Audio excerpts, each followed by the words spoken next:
Katekese yang ke-115. Temanya tentang cinta dalam keluarga.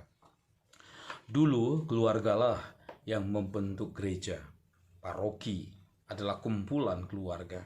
Sekarang gerejalah yang membentuk keluarga.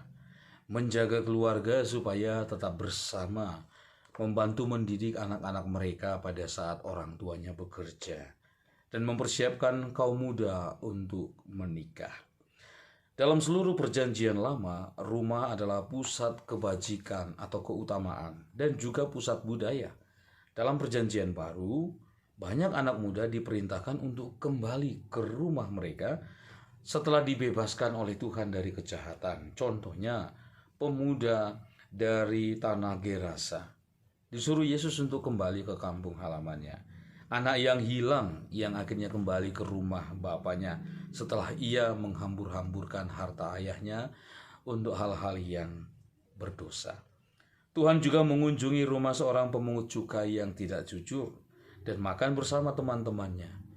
Yesus juga menghadiri pesta perkawinan di Kana di mana mereka kekurangan anggur. Dia juga berduka bersama seorang ayah yang kehilangan putrinya. Namun, selama hidupnya di dunia, Yesus pun tidak memiliki rumah. Serigala mempunyai liang, burung mempunyai sarang, tetapi anak manusia tidak mempunyai tempat untuk meletakkan kepalanya. Apakah keluarga itu?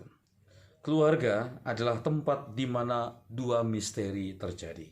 Pertama, keluarga adalah tempat di mana mereka yang tidak dicintai, dicintai. Dan kedua, keluarga adalah lingkungan di mana cinta akan memecahkan masalah kepribadian. Para saudara, kita tidak mengatakan bahwa keluarga sepenuhnya adalah tempat cinta. Kadang-kadang ada ketegangan di rumah, ada cekcok, ada perselisihan yang harus dilewati. Nah, saudara, tidak ada gunanya mencintai orang lain yang dicintai. Mudah untuk mencintai anak-anak saat mereka menyenangkan kita, tetapi mencintai mereka pada saat tidak menyenangkan, suatu perjuangan yang takkan ada habisnya. Seorang ibu misalnya mengadakan pesta ulang tahun anaknya, lalu ia membawa es krim bagi mereka. Lalu anaknya ini mulai berteriak, "Ini coklat dan aku tidak mau es krim rasa coklat." Lalu sang ibunya yang mendengar ini lalu menjawab, "Hei, dengar, aku juga tidak menginginkanmu. Tapi sekarang setelah aku memilikimu, aku telah belajar untuk mencintaimu. Ini es krim rasa coklatmu," dan belajar untuk menyukainya. Ketika anak-anak pemarah, memberontak, menjerit-jerit, terutama di hari-hari hujan, sangat sulit untuk mencintai mereka dengan sabar. Namun begitu orang tua menyadari bahwa Tuhan mencintai mereka bahkan saat mereka tidak menyenangkan, nah ini mengilhami kita para orang tua untuk melakukan hal yang sama untuk anak-anak kita. Anehnya adalah bagaimana seseorang dapat mencintai dan membenci pada saat yang sama, tetapi kita melakukannya. Bagaimana saya bisa mencintai Tuhan tetapi juga masih berbuat dosa? Santo Paulus berkata, "Apa yang aku kehendaki tidak aku perbuat, dan apa yang tidak aku kehendaki itulah yang aku perbuat." Nah, pertentangan emosi ini sekaligus tidak membuktikan bahwa kasih bukanlah hal yang utama dalam diri kita. Tidak membuktikan, ya. Orang tua mengasihi anak-anaknya kadang-kadang justru melalui amarah, melalui pertengkaran, melalui amukan. Begitu juga Tuhan mengasihi kita kadang melalui kemarahan kita.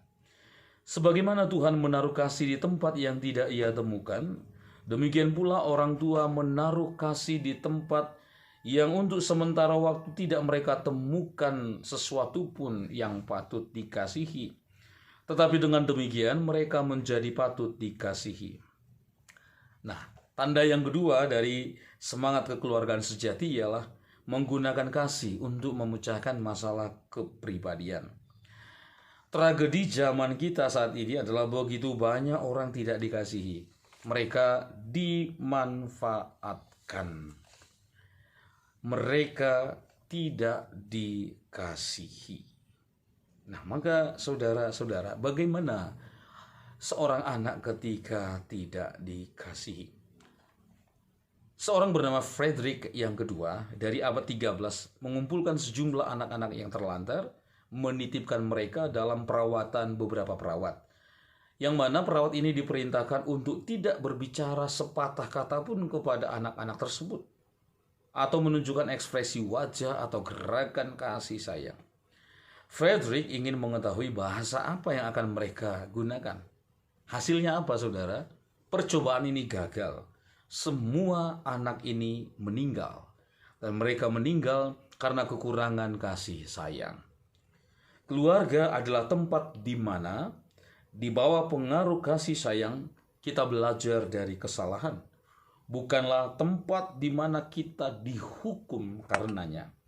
Namun, tunggu dulu. Disiplin tidak boleh diingkari. Disiplin tetap harus ada. Disiplin tetap diperlukan. Tetapi ingat, hanya orang yang mengasihi yang dapat menghukum. Demikianlah katekese singkat.